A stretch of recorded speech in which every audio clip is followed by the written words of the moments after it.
ಪವಿತ್ರಾತ್ಮರೊಡನೆ ದೇವ ಪಿತನ ಮಹಿಮೆಯಲ್ಲಿ ಇರುವವರು ನೀವು.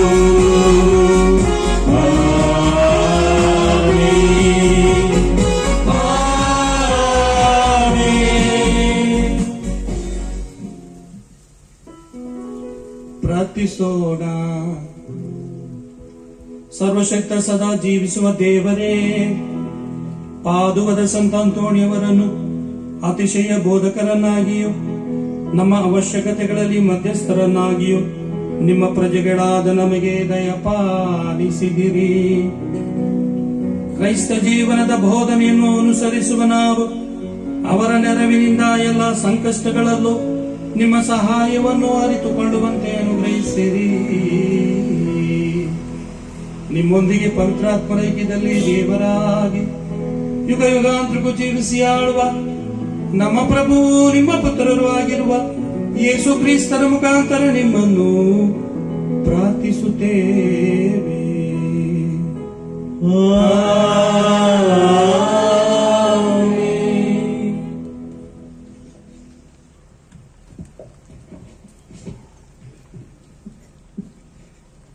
ವಿಮೋಚನಾ ಗಾಂಡದಿಂದ ವಾಚನ.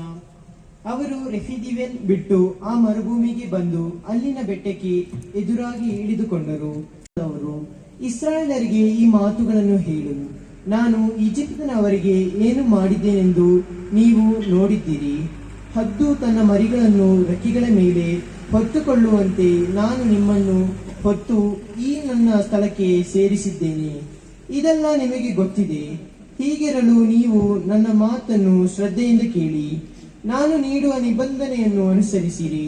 ನಡೆದರೆ ಸಮಸ್ತ ಭೂಮಿ ನನ್ನದಾಗಿದ್ದರು ನೀವು ಎಲ್ಲಾ ಜನಾಂಗಗಳು ನನಗೆ ಸಾಕ್ಷಿಯ ಜನರಾಗುವಿರಿ. ಅಲ್ಲದೆ ನೀವು ನನಗೆ ಯಾಜಕರಾಗುವಂತೆಯೂ ಹಾಗೂ ಪರಿಶುದ್ಧ ಜನಾಂಗ ಆಗುವಿರಿ. ಇಸ್ರಾಯೇಲರಿಗೆ ನೀನು ತಿಳಿಸಬೇಕಾದ ವಿಷಯವಿದು ಎಂದರು. ದೇವರ ವಾಕ್ಯ. ಪ್ರಭುದೇವರಿಗೆ ಕೃತಜ್ಞತೆ ಸಲ್ಲಲಿ.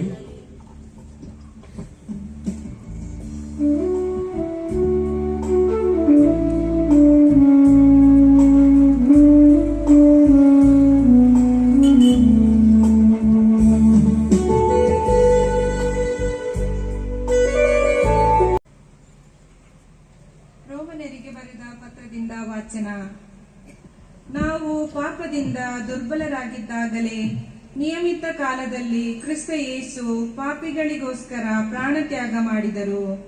ನೀತಿವಂತನಿಗಾಗಿ ಒಬ್ಬನು ತನ್ನ ಪ್ರಾಣ ಕೊಡುವುದು ವಿರಳ, ಸತ್ಪುರುಷನಿಗಾಗಿ ಒಬ್ಬನು ತನ್ನ ಪ್ರಾಣವನ್ನು ಕೊಟ್ಟರೂ ಕೊಟ್ಟಾನು. ಆದರೆ ನಾವಿನ್ನು ಪಾಪಿಗಳಾಗಿರುವಾಗಲೇ ಕ್ರಿಸ್ತ ಯೇಸು ನಮಗೋಸ್ಕರ ಪ್ರಾಣತ್ಯಾಗ ಮಾಡಿದರು. ಇದರಿಂದ ನಮ್ಮ ಮೇಲೆ ದೇವರಿಗಿರುವ ಪ್ರೀತಿ ಎಷ್ಟೆಂದು ವ್ಯಕ್ತವಾಗುತ್ತದೆ. ಕ್ರಿಸ್ತ ಯೇಸುವಿನ ರಕ್ತಧಾರೆಯಿಂದ ನಾವೀಗ ದೇವರೊಡನೆ ಸತ್ಸಂಬಂಧದಲ್ಲಿದ್ದೇವೆ. ಹೀಗಿರಲಾಗಿ ಬರಲಿರುವ ದೈವಕೋಪಾಗ್ನಿಯಿಂದ ಯೇಸು ಕ್ರಿಸ್ತರ ಮುಖಾಂತರವೇ ಪಾರಾಗುತ್ತೇವೆ ಎಂಬುದು ಮತ್ತಷ್ಟು ನಿಶ್ಚಯವಲ್ಲವೇ? ನಾವು ದೇವರಿಗೆ ಶತ್ರುಗಳಾಗಿದ್ದರೂ ಅವರು ತಮ್ಮ ಮಗನ ಮರಣದ ಮೂಲಕ ನಮ್ಮನ್ನು ತಮ್ಮೊಡನೆ ಸಂಧಾನಗೊಳಿಸಿ ಮಿತ್ರರನ್ನಾಗಿ ಮಾಡಿಕೊಂಡರು. ನಾವೀಗ ದೇವರ ಮಿತ್ರರಾಗಿರುವುದರಿಂದ ಕ್ರಿಸ್ತ ಯೇಸುವಿನ ಜೀವನದ ಮೂಲಕ ಉದ್ಧಾರ ಹೊಂದುತ್ತೇವೆ ಎಂಬುದು ಮತ್ತಷ್ಟು ಖಚಿತವಲ್ಲವೇ?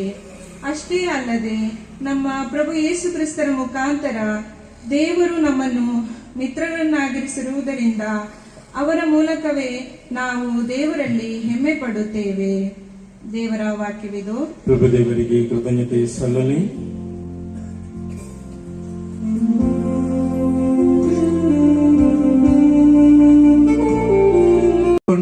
ಅವರನ್ನು ಪೂಜಿಸಿದರು. ಆದರೆ ಕೆಲವರು ಸಂದೇಹಪಟ್ಟರು. ಆಗ ಯೇಸು ಹತ್ತಿರಕ್ಕೆ ಬಂದು ಮಾತಾಡಿ, ಭೂಮಿಯಲ್ಲೂ ಸ್ವರ್ಗದಲ್ಲೂ ಸರ್ವಾಧಿಕಾರವನ್ನು ನನಗೆ ಕೊಡಲಾಗಿದೆ. ಆದ್ದರಿಂದ ನೀವು ಹೋಗಿ ಸಕಲ ದೇಶಗಳ ಜನರನ್ನು ನನ್ನ ಶಿಷ್ಯರನ್ನಾಗಿ ಮಾಡಿರಿ. ಪಿತಾ, ಸುತ ಮತ್ತು ಪವಿತ್ರಾತ್ಮರ ನಾಮದಲ್ಲಿ ಅವರಿಗೆ ದೀಕ್ಷಾ ಸ್ನಾನ ಮಾಡಿರಿ. ನಾನು ನಿಮಗೆ ಆಜ್ಞಾಪಿಸಿದ ಸಕಲವನ್ನು ಅನುಸರಿಸುವಂತೆ ಅವರಿಗೆ ಬೋಧಿಸಿರಿ. ಇಗೋ, ಲೋಕಾಂತ್ಯದವರೆಗೂ ಸದಾ ನಾನು ನಿಮ್ಮೊಡನೆ ಇರುತ್ತೇನೆ ಎಂದರು.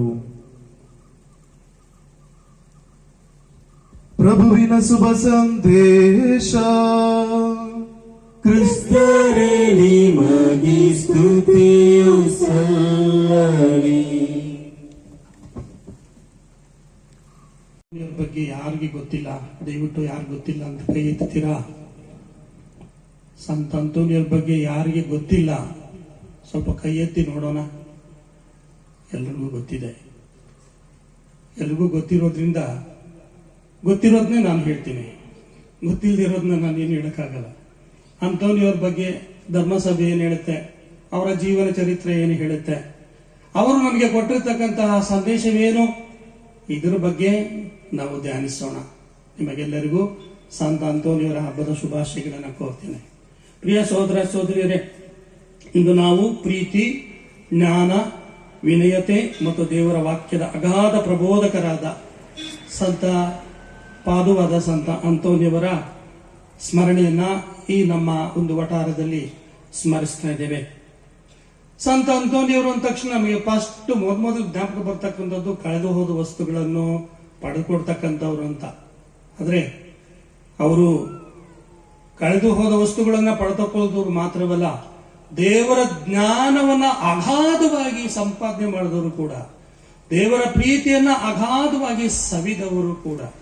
ಸಂತ ಅಂತೋನಿಯವರ ಜೀವನ ಒಂದು ಪರಿಪಾಠ, ಒಂದು ಜೀವನ, ನಮಗೆಲ್ಲರಿಗೂ ಒಂದು ಮಾದರಿ.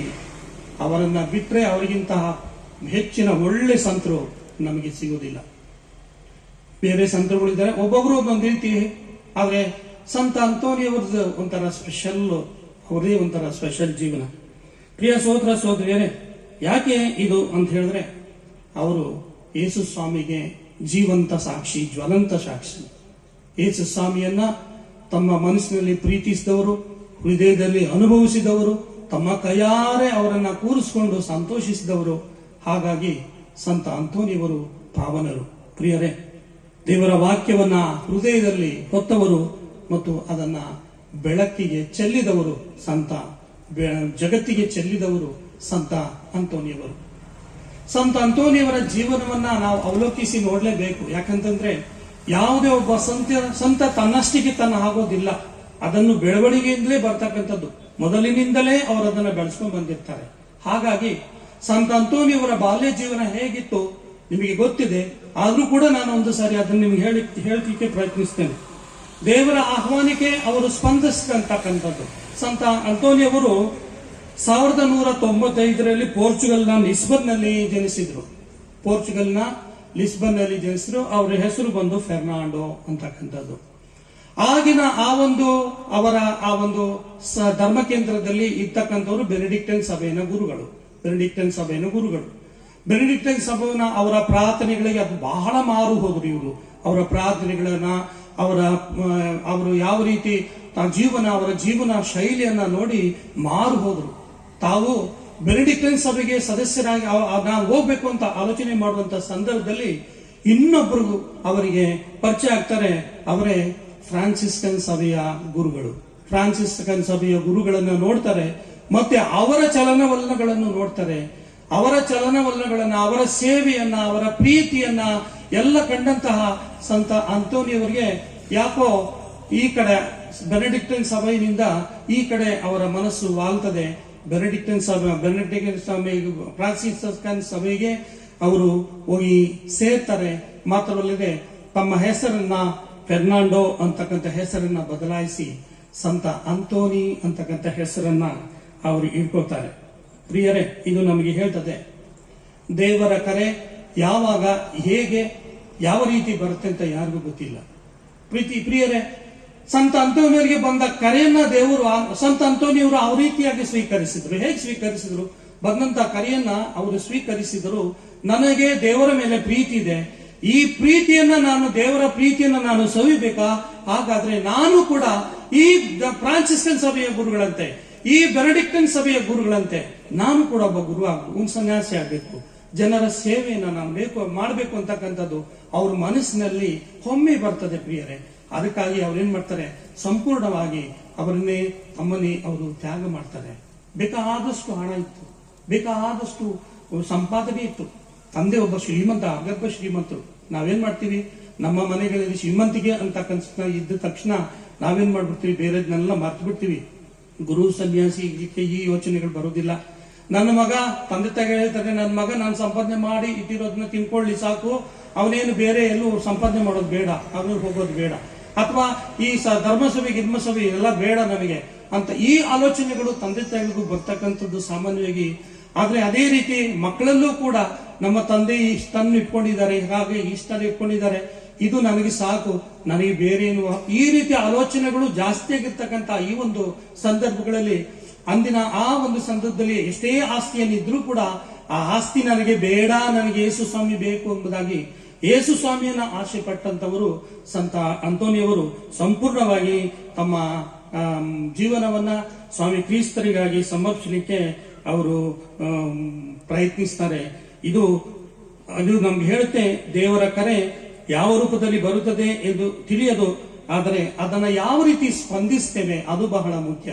ಪ್ರತಿಯೊಬ್ಬರಿಗೂ ಕೂಡ ದೇವರ ಈ ಕರೆ ಬರುತ್ತೆ. ನಮಗ್ ಮಾತ್ರವಲ್ಲ, ಸಂತ ಅಂತೋನಿಯವರಿಗೆ ಮಾತ್ರವಲ್ಲ, ನಮ್ಮ ಪ್ರತಿಯೊಬ್ಬರು ಜೀವನದಲ್ಲೂ ಕೂಡ ದೇವರ ಕರೆ ಅಂತ ಬರುತ್ತೆ. ದೇವರ ಕರೆ ಅಂದ ತಕ್ಷಣ ಎಲ್ಲರೂ ಹೋಗಿ ಗುರುಗಳಾಗ್ಬೇಕು, ಸನ್ಯಾಸಿಗಳಾಗ್ಬೇಕು, ಅದು ದೇವರ ಕರೆ, ಅದು ತಪ್ಪು. ದೇವರ ಕರೆ ಒಂದು ಸಾಂಸಾರಿಕ ಜೀವನ ಕೂಡ ದೇವರ ಕರೆನೆ. ಆದ್ರೆ ಆ ಜೀವನವನ್ನು ನಾವು ಯಾವ ರೀತಿ ಬಾಳ್ತೇವೆ, ಬದುಕ್ತೇವೆ, ಅದು ಬಹಳ ಮುಖ್ಯ. ದೇವರ ವಾಕ್ಯದ ಪ್ರಕಾರವಾಗಿ ನಾವು ಜೀವಿಸಿದರೆ ನಾವು ಸನ್ಯಾಸಿಗಳಾಗಬೇಕಾಗಿಲ್ಲ, ನಾವು ಶಿಷ್ಟಗಳಾಗಬೇಕಾಗಿಲ್ಲ. ನಮ್ಮ ಕುಟುಂಬನೇ ಒಂದು ಪವಿತ್ರವಾದ ಕುಟುಂಬವಾಗುತ್ತೆ.